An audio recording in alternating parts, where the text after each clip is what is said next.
today's StannieDevo. The portion taken for today's daily reading is from Isaiah chapter 6 verse 5. Woe is me, for I am undone, because I am a man of unclean lips. The theme for today is the concentration of personal sin.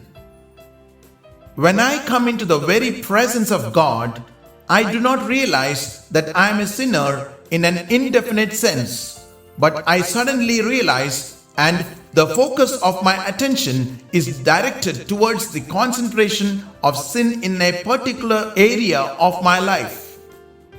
A person will easily say, "Oh yes, I know I am a sinner." But when he comes into the presence of God, he cannot get away with such a broad and indefinite statement. Our conviction is focused on our specific sin, and we realize, as Isaiah did, what we really are. This is always the sign that a person is in the presence of God.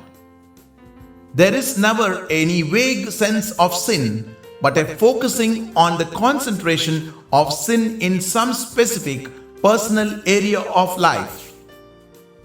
God begins by convicting us of the very thing to which His Spirit has directed our mind's attention. If we will surrender, submitting to His conviction of that particular sin, He will lead us down to where He can reveal the vast underlying nature of sin. This is the way God always deals with us when we are consciously aware of His presence. This experience of our attention being directed to our concentration of personal sin is true in everyone's life, from the greatest of saints to the worst of sinners. When a person first begins climbing the ladder of experience, he might say, "I don't know where I have gone wrong."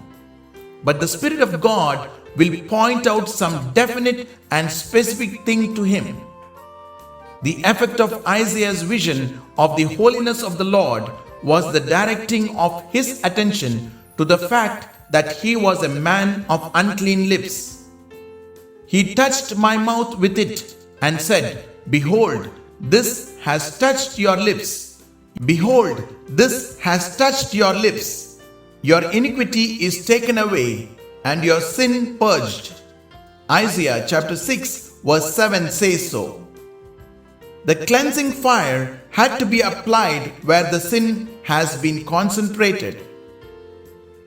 To those who have had no agony, Jesus says, "I have nothing for you. Stand on your own feet, square your own shoulders. I have come for the man who knows he has a bigger handful than he can cope with, who knows there are forces he cannot touch. I will do everything for him if he will let me. Only let a man grant he needs it, and I will do it for him."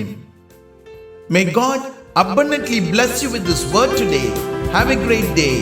Amen.